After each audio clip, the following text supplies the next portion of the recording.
Bismillahirrahmanirrahim. Assalamualaikum warahmatullahi wabarakatuh. Di sini saya akan mensimulasikan program aplikasi perancangan sistem informasi inventory barang pada toko Bumen Repro Jakarta Pusat berbasis Java NetBeans. Penjelasannya akan dimulai dari mengubah aplikasi menjadi jar sampai aplikasi siap untuk digunakan. Pertama, kita buka aplikasi NetBeans dan aktifkan aplikasi XAMPP-nya. Setelah itu, kita pilih project yang akan diubah menjadi jar, klik kanan, Properties, pilih Run, dan tentukan main class-nya. Main class di sini, kelas apa yang akan dijalankan pertama kali project ini di-run, lalu pilih Browse, maka akan muncul kelas-kelas apa aja yang ada di dalam project tersebut. Pilih dan OK. Klik kanan, klik Build, tunggu sampai aplikasi selesai. Buka folder di mana kita menyimpan project tersebut. Buka folder disk karena biasanya project yang di-jar masuk ke folder disk.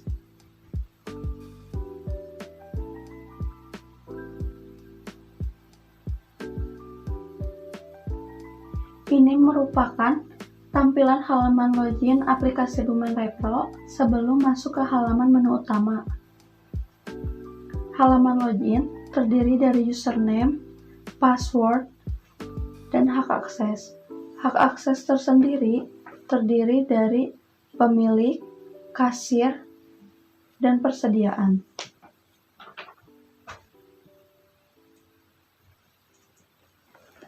Sekarang kita coba masukkan username dan password dan hak akses pemilik, karena hak akses pemilik meliputi tampilan dari program kasir dan admin persediaan.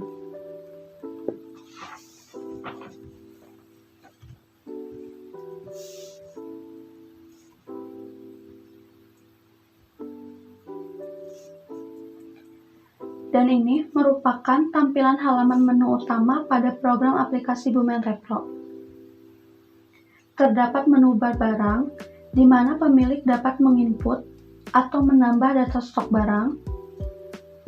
Menu bar penjualan, di mana pemilik dapat menyimpan data transaksi penjualan. Menu bar pembelian, di mana pemilik dapat menginput dan menyimpan data transaksi pembelian barang ke supplier. Dan menu bar supplier, di mana pemilik dapat menambahkan data-data supplier. Kita coba klik menu bar barang, maka ini tampilannya seperti ini. Misalkan kita ingin menginput atau menambah data barang, maka kita bisa klik tambah, maka kode barang di sini akan otomatis terisi. Misalkan kita input nama barang,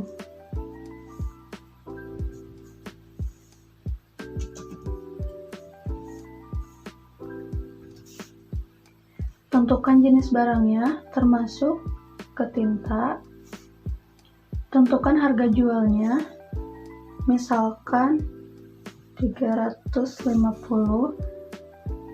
Masukkan jumlah stok yang tersedia, misalkan 100, lalu simpan. Maka data berhasil disimpan.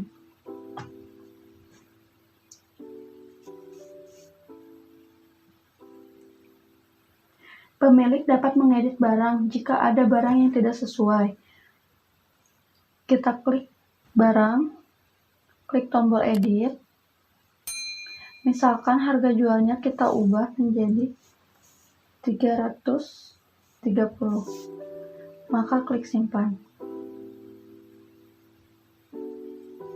Pemilik juga dapat menghapus jika ada barang yang ingin dihapus dengan klik barang, klik tombol hapus, yes, maka data akan terhapus. kita akan coba ke menu bar penjualan, di mana pemilik dapat menyimpan data transaksi penjualannya. Misalkan ada transaksi penjualan, maka kita bisa klik tambah. Di sini, nomor transaksi akan otomatis terisi. Masukkan nama pembeli jika kita mengetahui namanya, atau boleh saja dikosongkan. Misalkan kita input nama Revi MP. Klik kode barang, pilih barang, masukkan jumlah yang dipesan, misalkan pesan 88.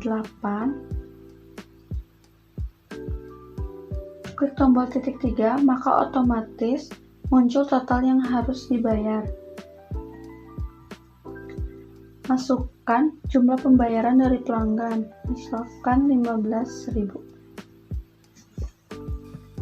Maka total kembali akan otomatis terisi. Klik simpan. Oke, di sini langsung muncul otomatis nota penjualannya.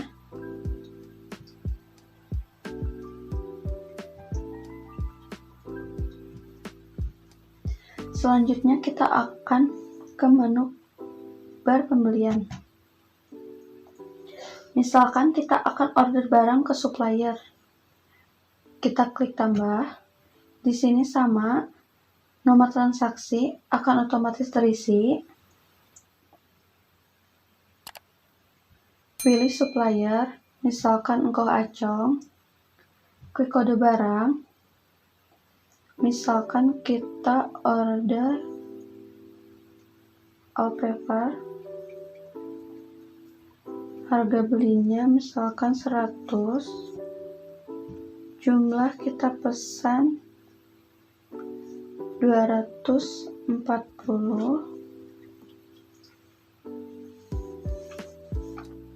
Klik tanda plus, maka otomatis tertotal, lalu klik simpan.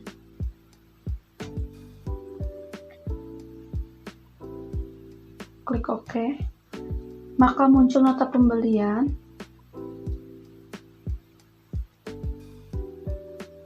Pemilik request nota pembelian tergabung pada setiap transaksinya. Jadi setiap transaksi akan muncul semua barang yang telah diorder.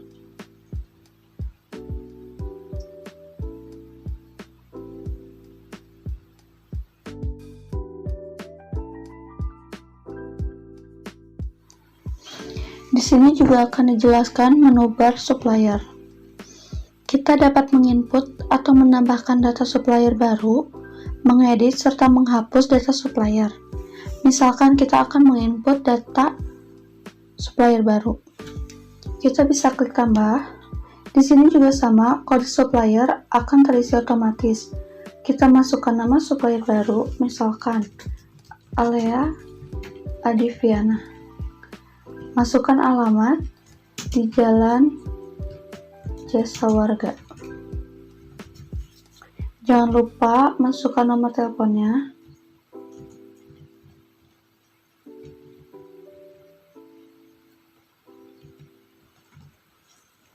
Lalu klik simpan. Oke, maka di sini data supplier baru berhasil disimpan. Untuk edit data, kita bisa klik nama, klik tombol edit. Di sini kita bisa mengedit nama, menambahkan alamat, ataupun mengganti nomor telepon.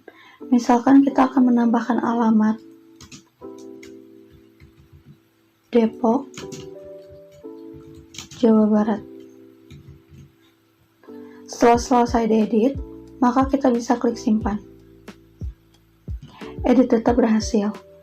Begitu juga, jika kita ingin menghapus, maka kita bisa klik nama, klik tombol hapus, yes, oke, maka data supplier berhasil dihapus.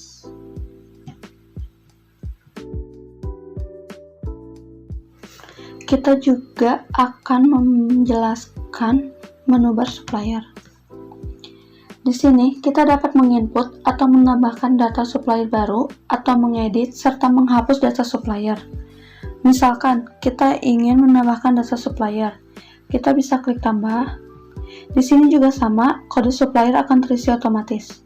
Kita masukkan nama supplier baru, misalkan Alea Adiviana. Alamat di Jalan Jasa Warga.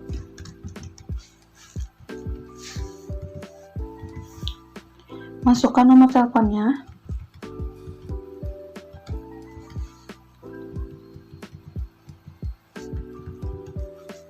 Lalu klik simpan. Maka data berhasil disimpan. Untuk edit data, kita bisa klik nama, klik tombol edit. Kita bisa merubah alamat, nomor telepon, ataupun nama.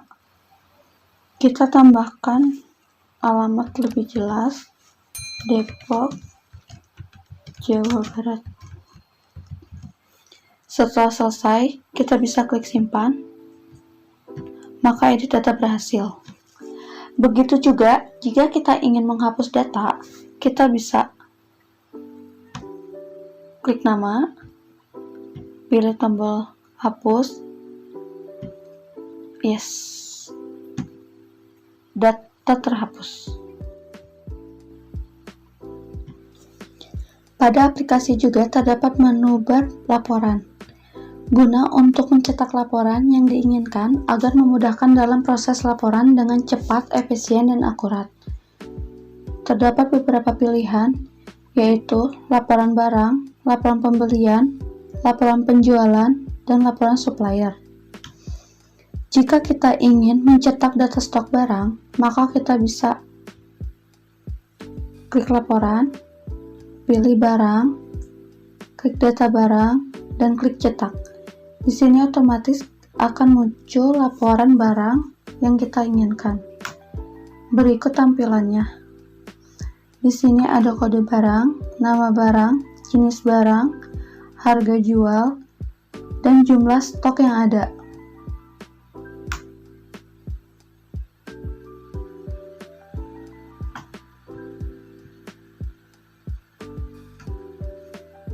Jika kita ingin mencetak data penjualan, kita bisa pilih laporan, pilih penjualan. Kita bisa menentukan ingin mencetak penjualan dari tanggal berapa sampai tanggal berapa, misalkan 1 Agustus sampai 16 Agustus, maka kita pilih cetak. Maka otomatis akan muncul data dari tanggal 1 Agustus sampai 16 Agustus. Berikut tampilannya. Di sini ada nama pembeli, tanggal transaksi, nomor transaksi, kode barang yang dibeli, nama barang, harga jual, jumlah yang keluar, dan subtotalnya. Di sini juga ada total penjualannya. Tapi jika kita ingin mendata semua transaksi, maka kita bisa mencetak semuanya. Berikut tampilannya. Di sini tercatat mulai dari tanggal 28 Januari 2020 sampai 16 Agustus 2021. Berikut tampilannya. Di sini juga tertotal semuanya, total keseluruhan.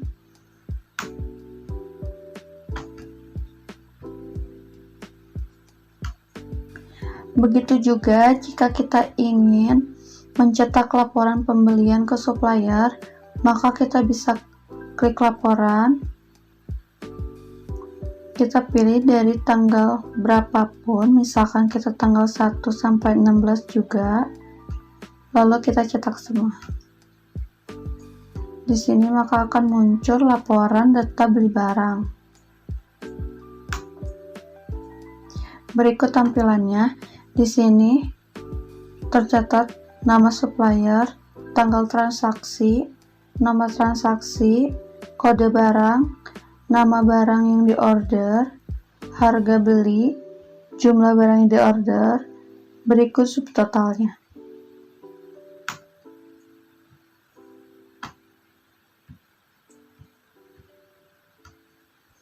Kita juga sama bisa mencetak data supplier yang ada. Misalkan kita ingin mencetak semua nama supplier. Kita bisa klik laporan, pilih supplier, kita cetak. Berikut ini tampilan dari laporan data supplier. Di sini terdiri dari kode supplier, nama supplier, alamat supplier, berikut nomor teleponnya.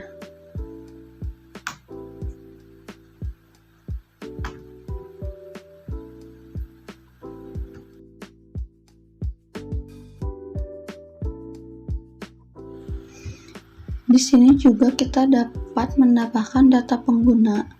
Misalkan kita ingin menginput data pengguna baru. Kita bisa klik tambah. Di sini ID pengguna akan terisi otomatis seperti biasa.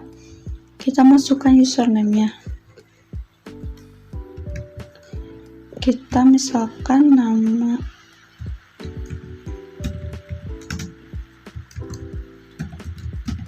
Jangan lupa masukin password.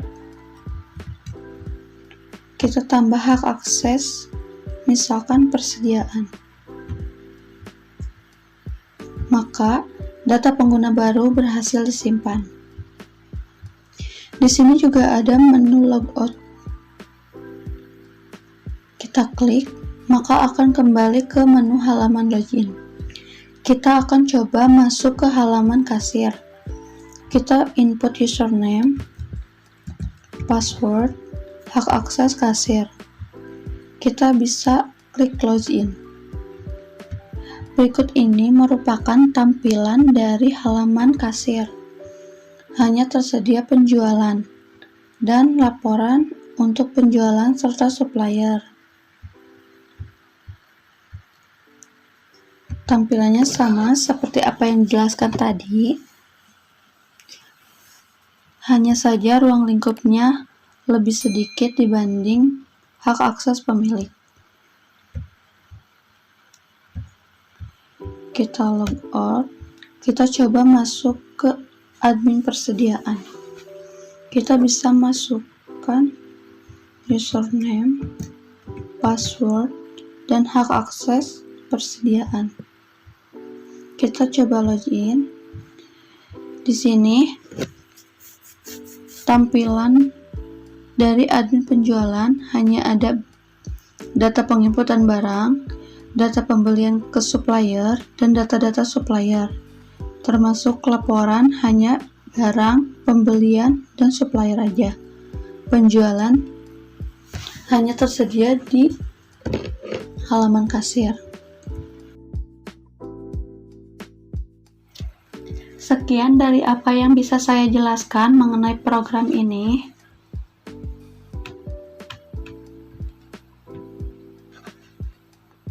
Besar harapan saya dari apa yang saya jelaskan dapat menjadi bahan referensi baru bagi mahasiswa serta untuk menambah perkembangan teknologi khususnya pada pembuatan sistem informasi dan mampu memberikan kontribusi positif ke depannya bagi dunia pendidikan. Terima kasih. Wassalamualaikum warahmatullahi wabarakatuh.